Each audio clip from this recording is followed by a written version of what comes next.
کہ جس کے پاس زمین بہت زیادہ ہے وہ طاقتور ہے، اسی لیے ملک جو ہے وہ زمینوں پر قبضہ کیا کرتے تھے. اس کے بعد جب مشینیں آئیں تو یہ پتہ لگا نہیں، جس کے پاس انڈسٹری زیادہ ہے وہ طاقتور ہے. اب یہ ہو گیا ہے کہ جس کے پاس ڈیٹا زیادہ ہے وہ زیادہ طاقتور ہے.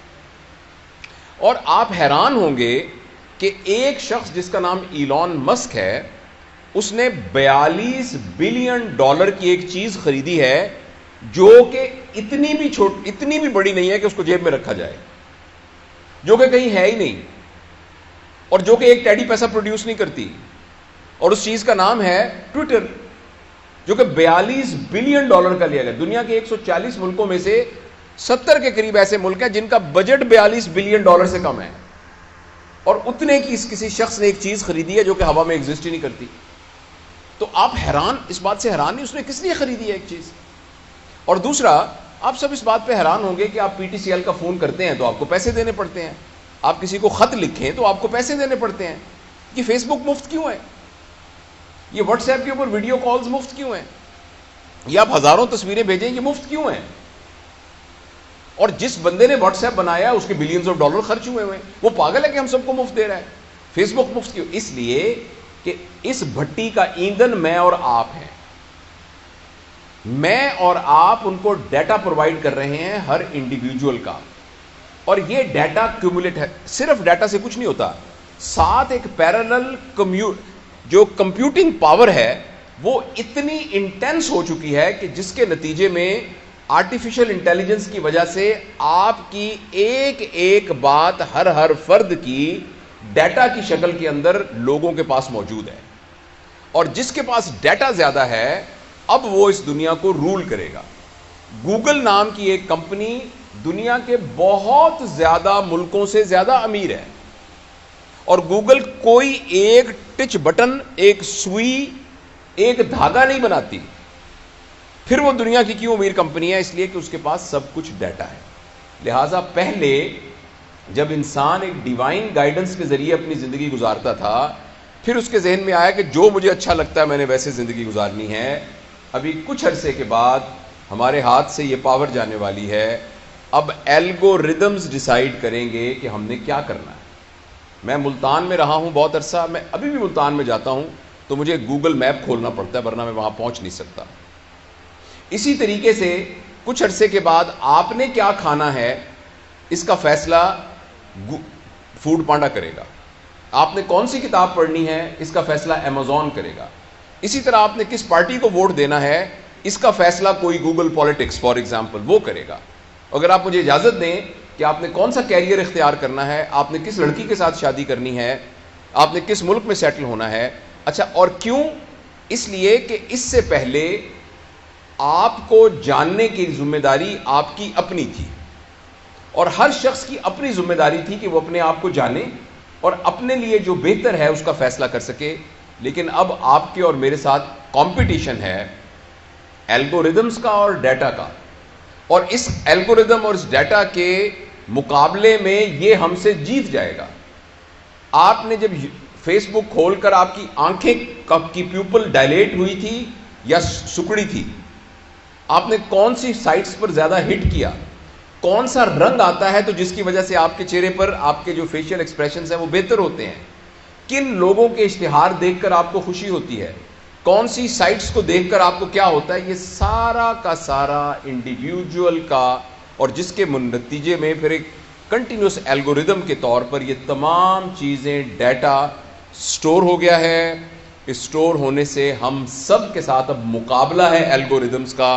الگوریدم کھڑا ہو کے بتا سکتا ہے کہ آپ اپنی صحت کے بارے میں صحیح فیصلہ نہیں کر سکتے، میں آپ کی صحت کے بارے میں صحیح فیصلہ کر سکتا ہوں. مجھے پتا ہے آپ کے کھانے کا پیٹرن کیا ہے، کیونکہ ابھی کچھ لوگوں نے تصویریں جب کھانا اگر کھائیں گے تو کر کے فیس بک پہ لگا دی ہوں گی. آپ بالکل یہ مت سمجھیے کہ آپ نے آئس کریم کھاتے ہوئے جب تصویر کھنچوائی تھی وہ تصویر کچھ نہیں ہے. وہ تصویر ایک بٹ آف جگزا پزل ہے جس نے آپ کو ہیک کرنے والی اس پکچر کے اندر وہ موجود ہے. آپ نے کہا کہ میں آج فلانی جگہ پر دوستوں کے پاس پہنچ گیا، وہ ایک ایک چیز کمپیوٹنگ پروسیس میں سے گزر کے آرٹیفیشل انٹیلیجنس کے ذریعے سے الگوریدم کی شکل میں موجود ہے. اور کچھ عرصے کے بعد میں اور آپ اس قدر مجبور ہو جائیں گے کہ ہم الگوریدم کے غلام بن جائیں گے. یہ بات فکشن نہیں ہے. میں آپ کے ساتھ یہ بات بہت سیریسلی شیئر کرنا چاہتا ہوں. اگر اس سلسلے میں ہم نے فوری طور پر کچھ نہ کیا اور آپ سے میں بات اس لیے کر رہا ہوں کہ آپ پوٹینشیل پیرنٹس ہیں. جو لوگ 30 سال کے، 40 سال کے، 50 سال کے یا میری عمر کے، سر کی عمر کے ہو گئے ہیں، ہم سب پتھروں کی سلیں بن چکی ہیں.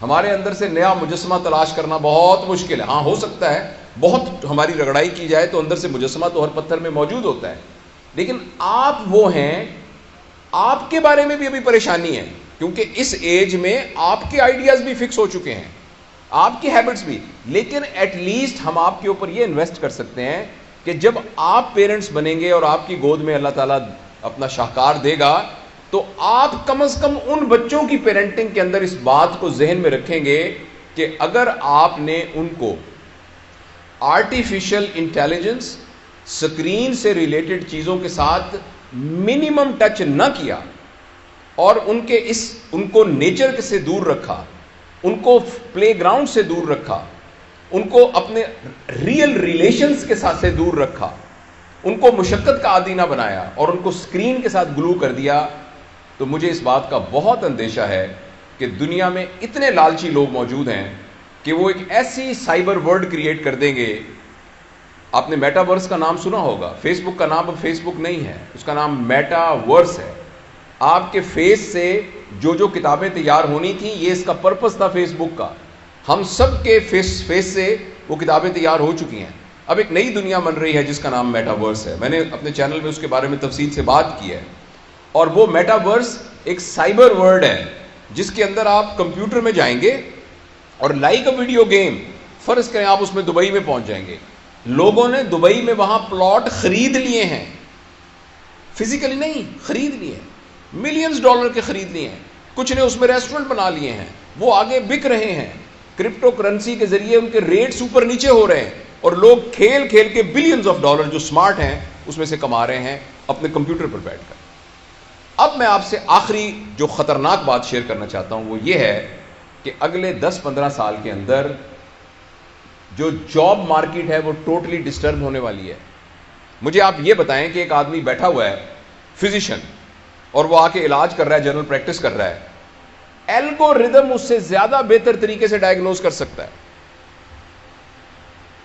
کیونکہ ہیومن ایرر اس کے اندر نہیں ہوگی اور آرٹیفیشل انٹیلیجنس اتنی ہو رہی ہے کہ ایکچولی شاید ہو سکتا ہے آپ ایک ایپ ڈاؤن لوڈ کر لیں اور اپنی 60-70% بیماریوں کا خود علاج کرنا شروع کر دیں لوگ، یا کہ کمپیوٹر ایکسپرٹ کے ذریعے سے علاج کرانا. آپ کو یہ بات انہونی لگ رہی ہوگی مگر یہ بات ہونے جا رہی ہے. اور بہت سے وہ پروفیشن جن کا تعلق ایکچولی ٹیکنیکل یعنی پروفیشنز کے ساتھ ہے، وہ ساری کی سارے چینج ہونے جا رہے ہیں اور کچھ عرصے کے بعد وہ جاب مارکیٹ میں وہ کنونشنل پروفیشنز کی کوئی ضرورت ہی نہیں رہے گی. اور ایک آدمی ہے جس کا نام یووال نوآ ہرارے ہے، ہسٹورین ہے، اس نے اپنی مختلف 3-4 کتابیں اس کی بڑی مشہور، اس نے یہ کہا ہے کہ نہ صرف یہ کہ نئی جابز کریٹ ہوں گی، مگر نہ صرف یہ کہ پرانی جابز میں لوگ جاب لیس ہو جائیں گے بلکہ وہ جاب ایبل بھی نہیں رہیں گے، ریڈنڈنٹ ہو جائیں گے. تو یہ بہت ایک سیریس چیلنج ہے. مجھے اور آپ کو اس سیریس چیلنج کے لیے تیار ہونا پڑے گا اور یہ ہماری آنکھوں کے سامنے. آپ میں سے پتہ نہیں کتنے لوگ ہیں اگر اپنے دل میں جھانک کے دیکھیں تو ہم میں سے 80-90% اسکرین ایڈکٹس ہیں. تھوڑی دیر کے بعد اگر یوں کر کے موبائل نہیں کریں گے تو ہمیں دل میں خدبد ہونی شروع ہو جائے گی، ہمیں ڈوپامین کی ڈیفیشنسی فیل ہونی شروع ہو جائے گی اور یہ اسکرین ایڈکشن بڑھتی جا رہی ہے. پلیز میں آپ کو یاد کرانا چاہتا ہوں کہ یہ اسکرین ایڈکشن میں صرف یہ خطرہ نہیں ہے کہ آپ کو پلیجر مل رہا ہے اور یہ غلط بات ہے، یا آپ ایڈکٹ ہو گئے یہ غلط بات ہے، یا آپ کا ٹائم ویسٹ ہو رہا ہے یہ غلط بات ہے. اس کا سب سے بڑا خطرہ بات ہے کہ آپ ہیک ہو رہے ہیں، آپ غلام بن رہے ہیں اور کچھ عرصے کے بعد آپ کی زندگی آپ کے اختیار میں نہیں رہے گی. اس سے بچنے کے لیے ہمیں ابھی ڈراسٹک اقدام کرنے پڑیں گے. اسکرین کے یوز کو منیمائز کرنا پڑے گا، اپنے ڈیٹا کو مفت میں آگے نہیں دینا پڑے گا اور اس سلسلے میں اپنے لیے کوئی ڈسپلن قائم کرنا پڑے گا. اس سیلفی کی کیا ضرورت ہے کھڑے ہو کے کہ جی میں اس وقت میں کڑائی گوشت کھا رہا ہوں اس لیے میری سیلفی ہے. یہ میں اپنے چچا کے گھر گیا تھا، یہ سیلفی، یہ سارا کا سارا ڈیٹا میں مثال کے طور پہ کہہ رہا ہوں، یہ سارا کا سارا ڈیٹا اکٹھا ہو رہا ہے اور ہم ہیک ہو رہے ہیں، اور اس کے نتیجے بہت خطرناک ہونے والے ہیں۔